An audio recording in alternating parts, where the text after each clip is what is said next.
This episode is sponsored by Jean Rontal's thriller, A Pre-Existing Condition, which is available now, and the link is in the show notes. What if someone could tap into a patient's medical records for monetary gain? In the fast-paced medical mystery thriller, A Pre-Existing Condition, amateur police detective and doctor Benjamin Daly discovers a deadly plot to kill innocent people because of their underlying illnesses. With the help of a brave whistleblower and the victims running out of time, Daly must go to great lengths to ensure death and greed don't win. A Pre-Existing Condition is for sale now on Amazon.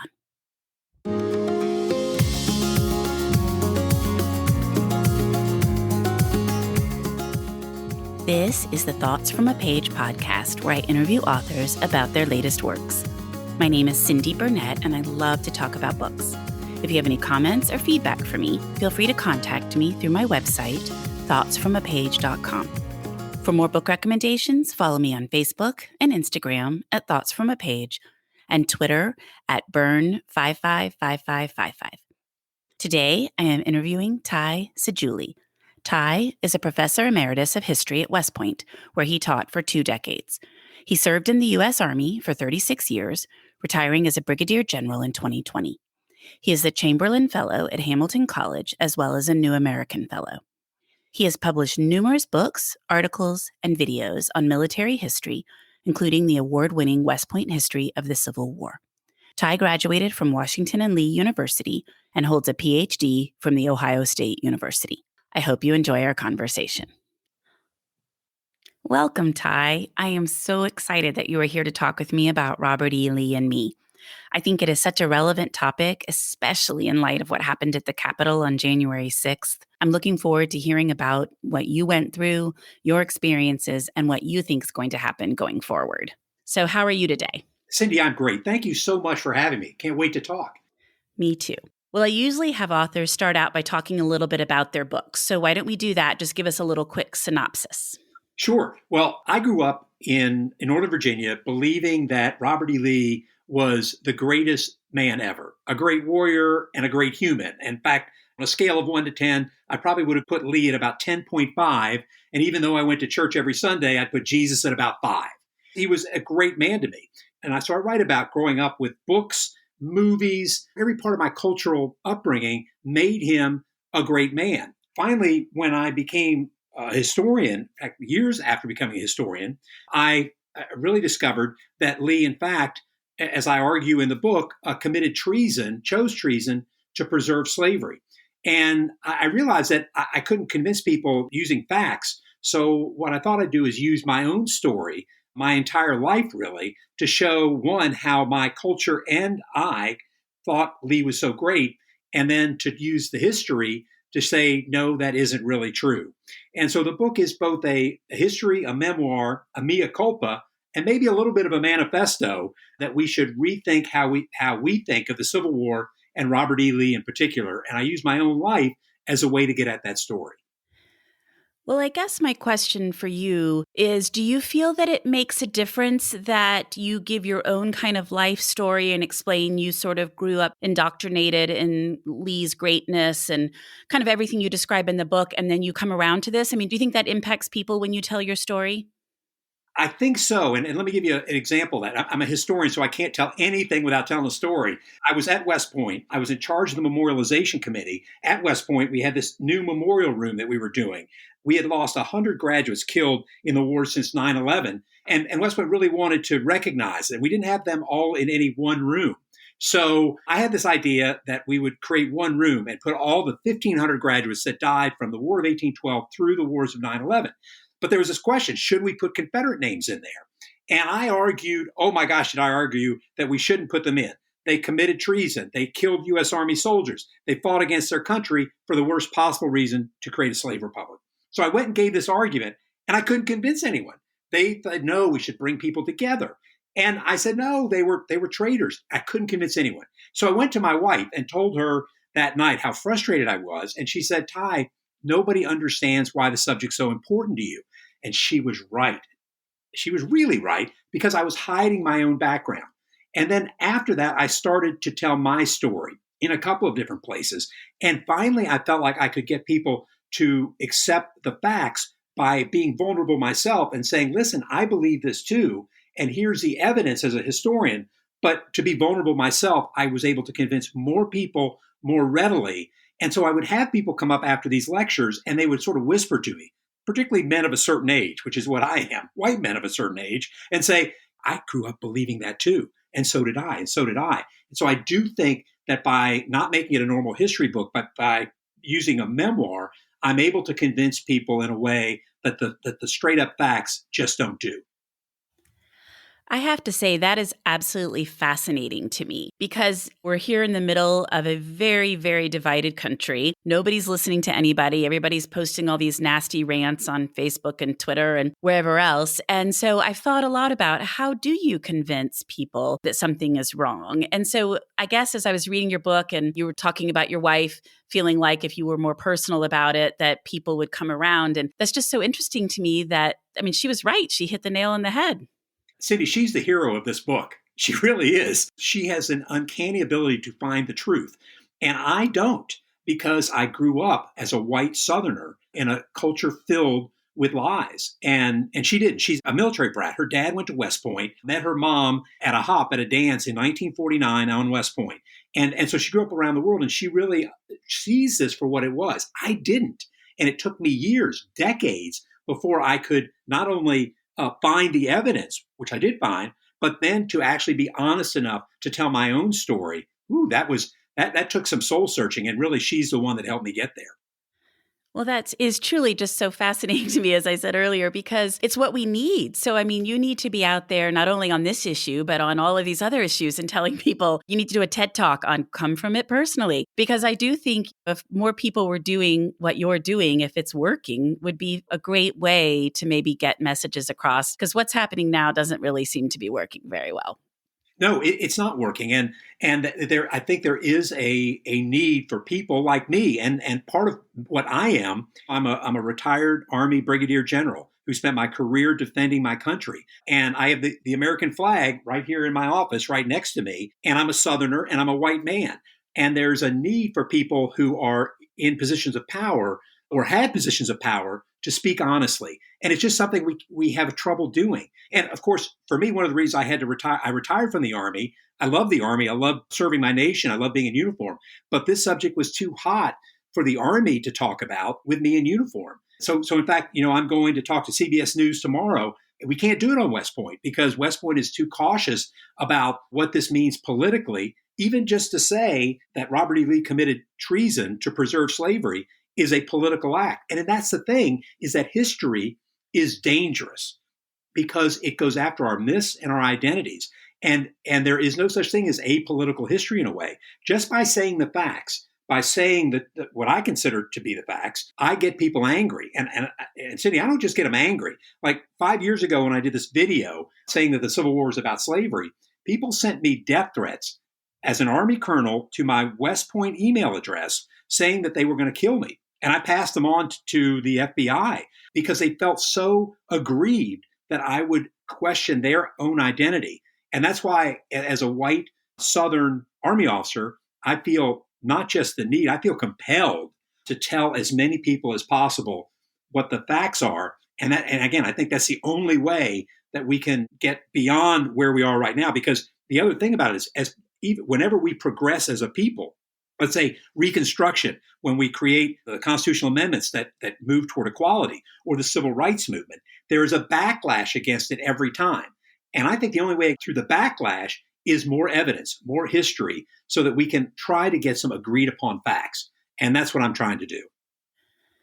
Well, I have so many different thoughts on everything you just said, but I'm going to start with the most recent thing you just said, which was the backlash. And I had just read something about this recently, and then I saw it again in your book, that a number of these monuments went up in response to these various things, so that there weren't a lot of monuments right after the Civil War, but instead, in reaction to various other things, then there's kind of this whole rush to get a bunch more monuments up supporting the Civil War again, that it's kind of been this ongoing issue. And so that a lot of them are newer than you would think they would be.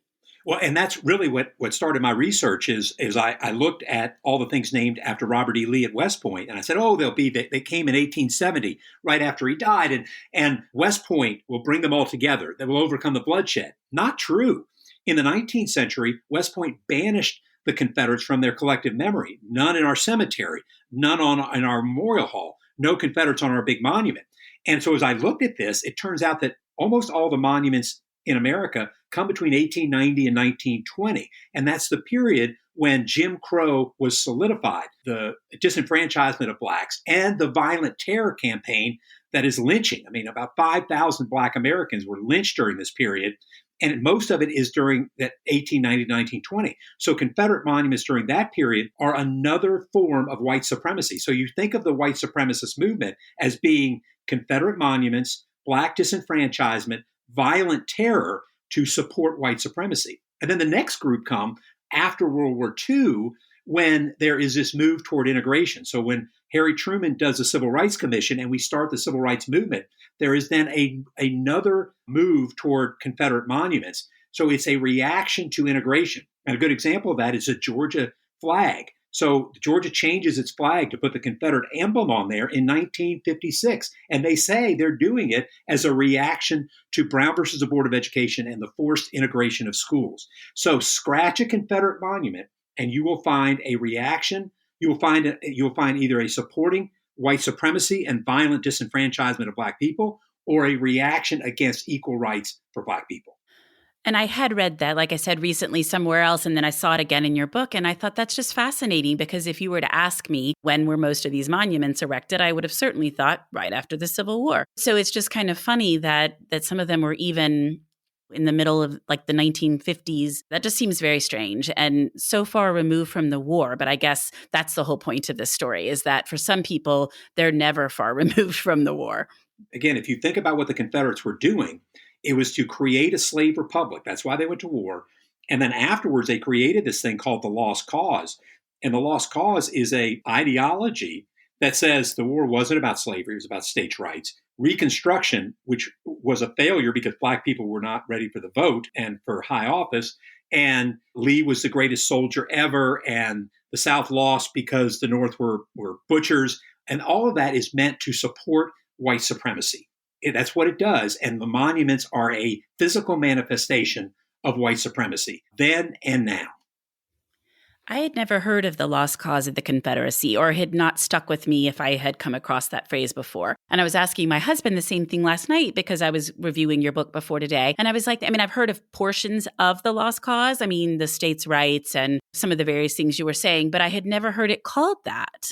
It's because for many of us in the South, it's an ideology, it's a belief system without having a name. So it starts out in really before the smoke has cleared the battlefield. Robert E. Lee starts the Lost Cause by saying that he lost only to greater manpower, materiel, and this butchery of the North. And it's not true. There are many a smaller power that beats a northern power, and we can go into lots of reasons why the North defeated the South, or as I don't even like to call it the North, I like to say it's the United States of America. It's the United States Army that defeated a rebel and insurrectionist force. But if you think about all these, they create this myth. The South is absolutely devastated by this war.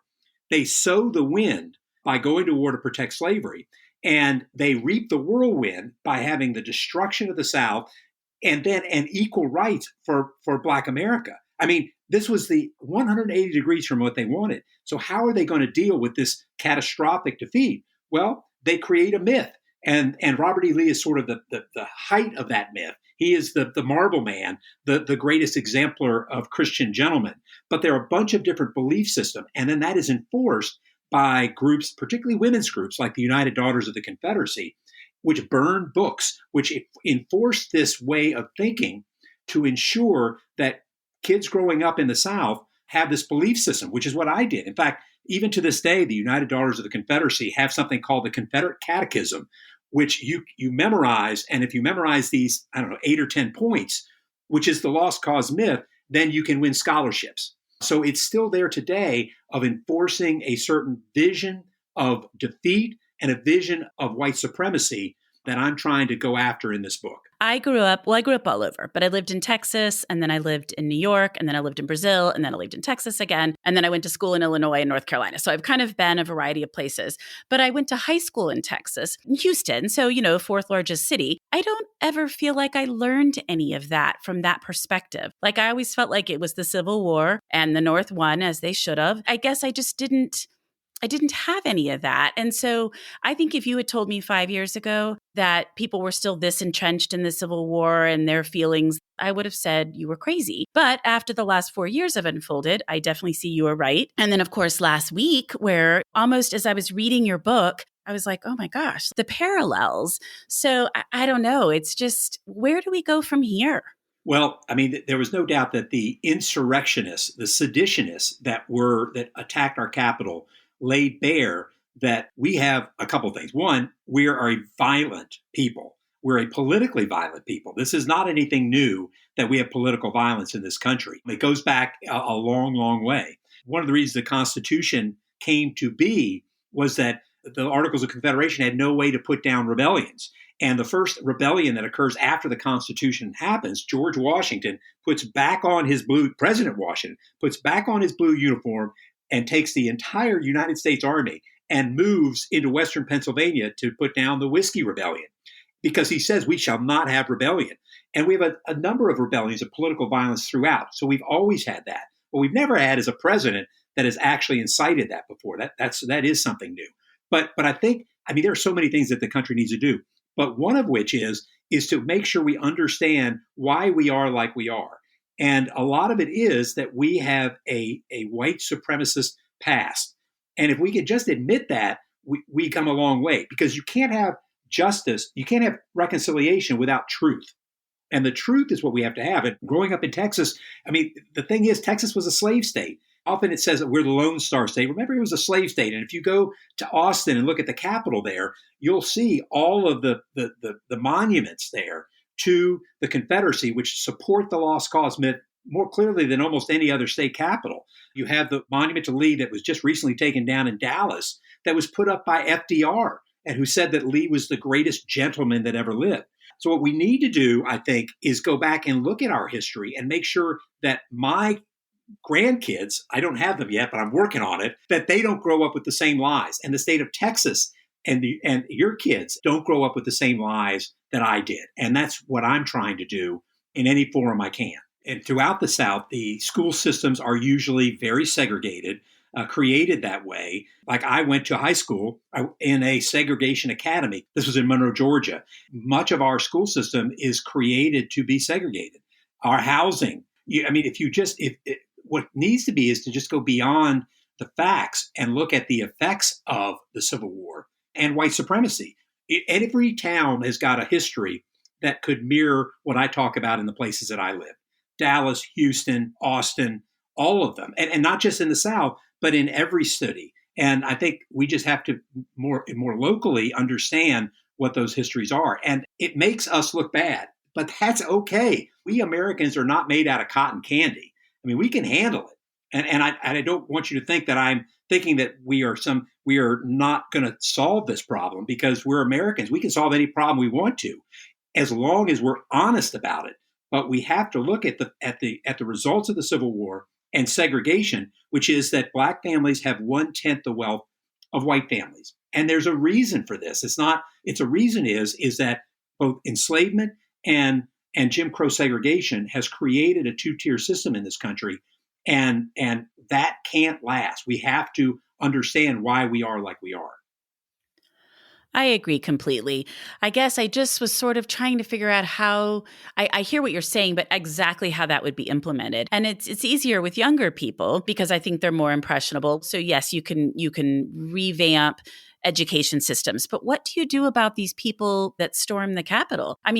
How do you change their minds? Well, I tell you, from this soldier, you put him in jail. If you storm the Capitol, you're an insurrectionist. You're trying to overthrow the government. And I think in that case, one of the things that we did after the Civil War was that we pardoned and gave amnesty to everybody. There was one person who was hanged after the Civil War, and that was the head of the Andersonville prison.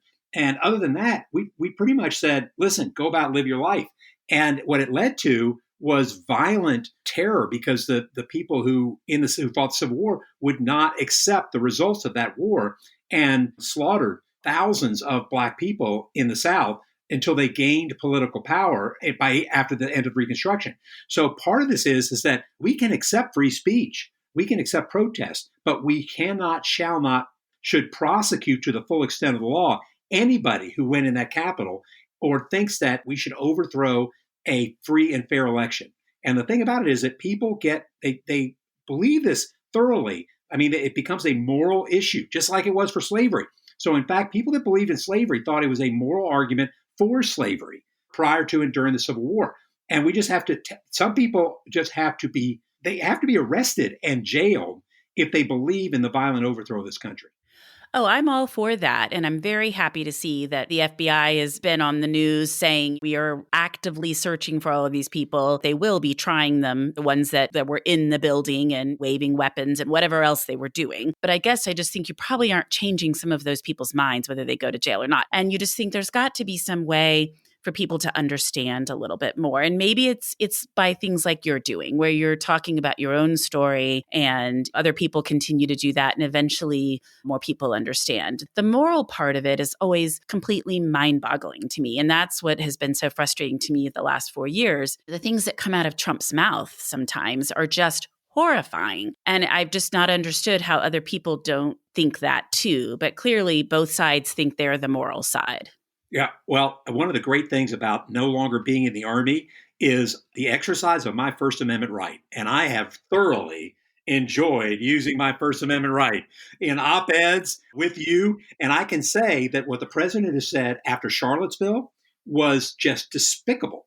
The thing that there are good people on both sides? No.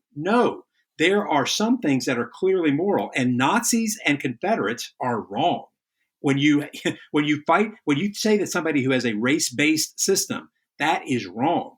Telling people to go and march on the Capitol for wild things happening, that is incitement to insurrection. It's wrong. And we have to be able to say that some things are beyond the pale, and that's beyond the pale. It is beyond the pale to have violence in our system. We cannot tolerate that as a society. And it's just wrong. And I will say, and now that I can say it, one of the reasons I got out of the Army is I can't say that in the Army. We have Article 88 of the Uniform Code of Military Justice, which says that officers cannot disparage elected officials. And it's a good thing to have. There's a reason for that. But now here with you, Cindy, I am going to exercise that First Amendment fully.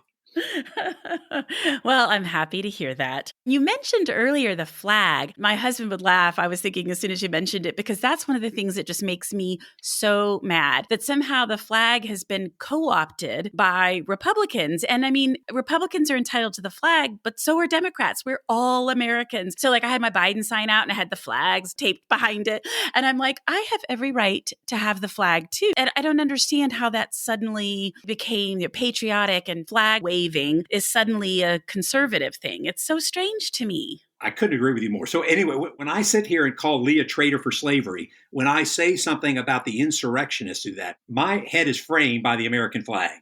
I'm with you. I served my country for nearly 36 years, gone to war for my country. I believe firmly in this.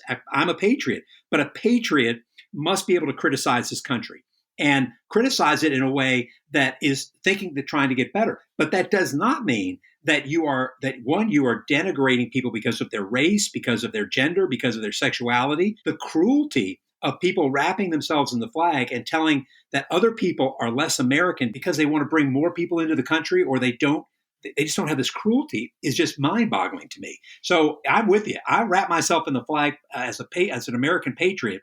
And I think it was interesting that with those insurrectionists, that they took the American flag down and put the Trump flag up.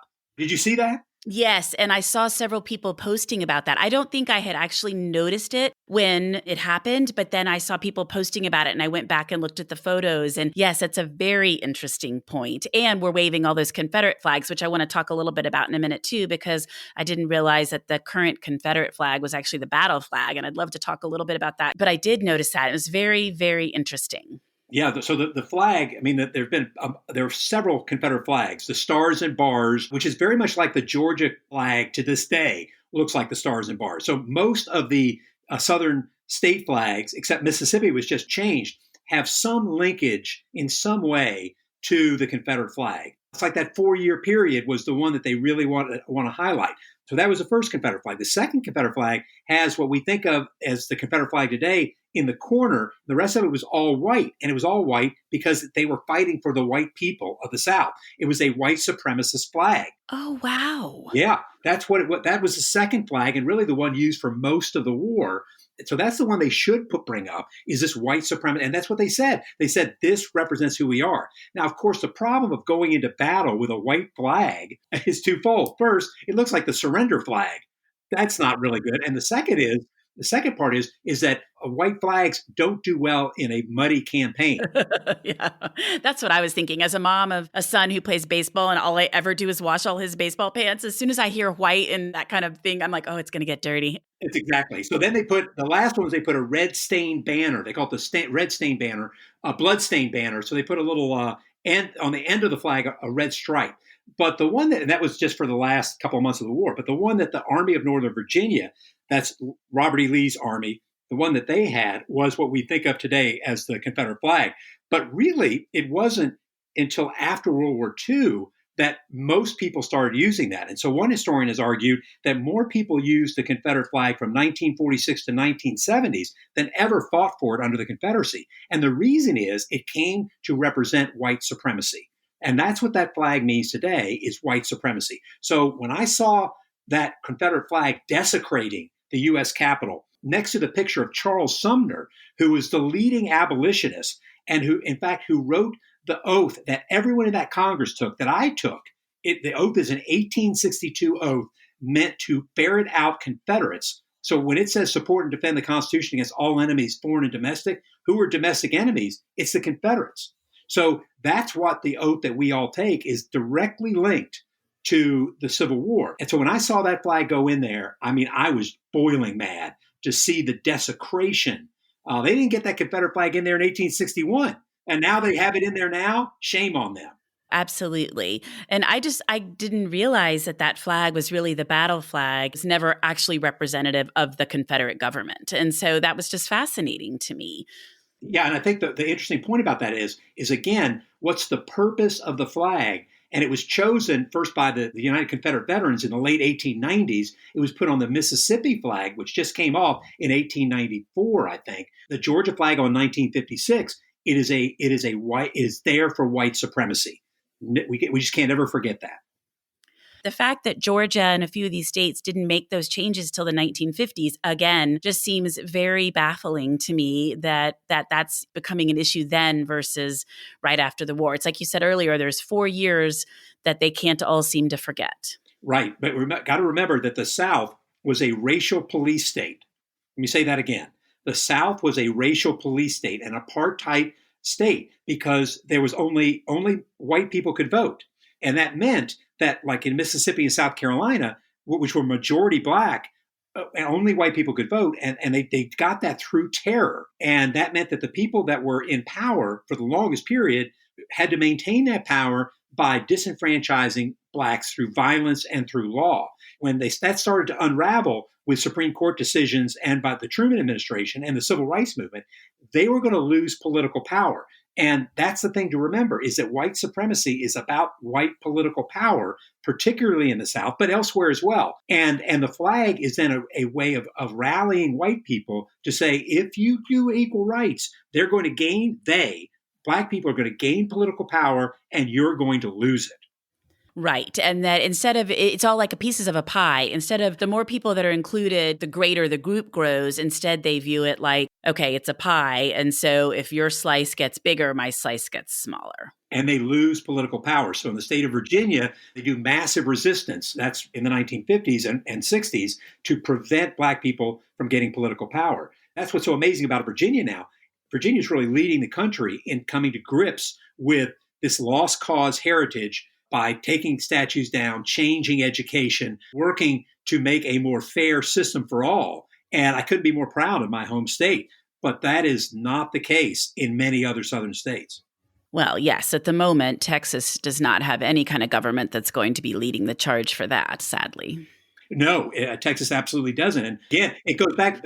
Many Texans think of themselves as this Lone Star state that small time they were a republic, but they should remember that they went to war to maintain slavery. Texas is a slave state, and it was a big slave state. It was taking many of the enslaved people from Virginia and putting them on these new cotton plantations, or as I like to call it, not plantation, but enslaved labor farm in Texas. So all you have to do is look at the history of Texas to realize the white supremacy, the lynching, and the terrible treatment of Black people in that state.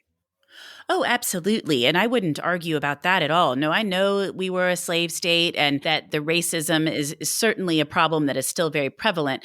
I guess we just didn't spend as much time focused on it as it sounded like maybe you did in Virginia. That's all I was saying, was that it was not something that I felt like was entrenched in my education at all. Like I didn't come out of it thinking Lee was a big hero or any of that. I mean, I think we more learned the Union won and that's the way it should be kind of thing. Yeah, and I think that's true. But I think one of the things that we have to do in our education is spend more time being uncomfortable. I'm comfortable now being uncomfortable. Let me tell you, I have no problem being uncomfortable about race. So we do tell that story. So we celebrate the first African American general officer in the Army. We celebrate the first Black person to graduate from the University of Texas. We celebrate this and that. But we don't talk the story about why do they need to celebrate this? But the reason for this is the reason there is a Black History Month is because it was completely excluded from the American story. And it's only recently, and that's one of the reasons why people are so upset now, because they tell me all the time, Ty, you're trying to change history. And I'm not trying to change history. I'm being more inclusive and telling more of these stories. And I think more of our communities need to tell these stories and not focus on this one 4-year period and then make one group that I think were moral reprobates the heroes. We need to look at heroes that are from the Black community that fought this successfully, but we need to talk about the white people that forced them to fight. Absolutely. History is told by the victors and often by the people in power. And so, I mean, I focus a lot on historical fiction, and there's been a big push in the last couple of years for more of these stories about strong women that, people have never heard of. Their stories still haven't been told, and often men would take responsibility or honor for what these women had created. And so it's interesting. I just think an overhaul of our history and what really happened versus what we're told all the way around would be very effective. And same for Native Americans. I mean, I think that generally an overhaul and what really happened versus what we're told happened would be very helpful. I grew up wanting to be an educated Virginia gentleman, but gentleman is a hierarchical term too. And it is a fraught thing. I try not to use it anymore because even when you say ladies and gentlemen, there's an entire structure there that we could do with some unpacking there too. Yeah. No, I just think, and I think we're starting to head in this direction on many of these fronts. Change is very hard. I totally get that. But I do think it's interesting to see it all starting to unfold in several different venues and regarding different groups of people. I think you're absolutely right. And we can do this. And I think we've been doing this for a while. One of the things that's interesting is I think historians have been really doing this for almost 50 years, certainly 40 years, but it's only now starting to seep into the culture. And I think that's great. And that's one of the roles historians have to do is not just write for each other, but write for a public audience. And I think they're doing that. I think historians are doing a really good job of putting our current moment into focus in a variety of different ways. And that's what we need to do. We need to have public intellectuals talking about this subject over and over and over again. Not once, not twice, but again and again. I think you're right, because I think you can hear it in different ways, even like you talked about earlier, the way the message is presented or who it's coming from. So I agree. As long as it's talked about over and over again, then eventually it's going to hopefully reach many more people. Well, I could talk for hours with you about this, but I'm certain you don't have that time. Before we wrap up, I would love to hear what you have read recently that you liked, whether it's related to this subject or not. So I'd like to tell you about 3 books. The first one is called The False Cause, Fraud, Fabrication, and White Supremacy in Confederate Memory. It's by Adam Dombey, a good friend of mine. The second book is the best biography of Robert E. Lee, and it's called Reading the Man, a portrait of Robert E. Lee through his private letters. Really excellent. And the third book is one that just came out that I'm reading right now, and it's about St. Louis, and it's called The Broken Heart of America, St. Louis and the Violent History of the United States. And I think those three books are what I've been reading of late. But boy, there are so many great ones out here. And I know you have so many great authors on your podcast as well, Cindy. My list just grows and grows and grows. The one I was hoping you might mention, and you mentioned it in your book, was Confederates in the Attic. I read that book right around the time it came out, and I absolutely loved it. But I feel like I probably need to get it out again because I enjoyed his portrayal of these kind of recreators, and it just all seemed insane to me. But after living the last 4 years, I'm thinking I probably would read it through a different lens now. I think I'd probably learn a lot if I read it again, and I was happy that you referenced it in your book. It's a brilliant book. And this coming semester in my course, it's one of the assigned books. So yeah, no, it's a brilliant book. And my favorite story there is the bloater. I don't know if you remember that, but there is a reenactor whose specialty is being a bloated corpse. He reenacts the Civil War, and he's a dead Confederate, and he somehow contorts his body to look like it's been bloated after 3 days. Okay, that's hilarious. No, I don't remember. But I mean, I can't remember when that book came out, but it was like maybe the 90s. I mean, it was a while ago. It was 99. Okay, yeah. So it's been a while since I read it, but I need to get it back out and read it again. And I was so sad when he passed away. Was it last year, I think? It was last year. In fact, he had just come to West Point to give a book talk and passed away right at the age of 61, I think. I mean, what a tragedy, because he is that writes. I mean, he just writes so well. Oh my gosh. There are a couple people like that. There's another book, Rick Atkinson, who has a book now on the American Revolution that I just read. Also, just writes like an angel. You know, you read a sentence and you just go, oh, how wonderful. Well, I really enjoyed your book, and I felt like it was not dry at all. I mean, sometimes nonfiction can be. It just depends on the book. But I mean, I just was paging through it, and I was constantly saying to my husband, did you know this? Did you know that? Because we usually read at night before we go to bed, and he was like, will you please stop reading all of it to me? I'll just read it when you're done.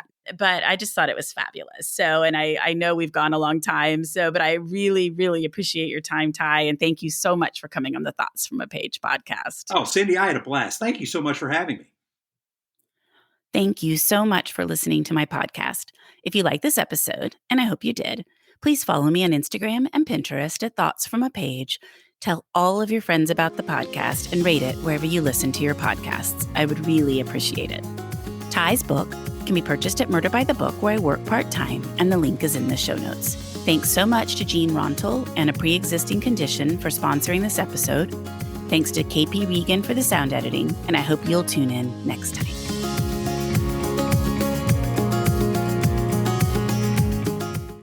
I'm Allison Holland, host of the Kennedy Dynasty podcast.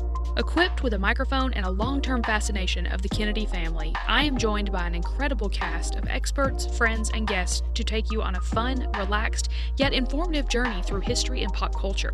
From book references to fashion to philanthropy to our modern expectations of the presidency itself, you'll see that there is so much more to Kennedy than just JFK or conspiracy theories. Join me for the Kennedy Dynasty podcast.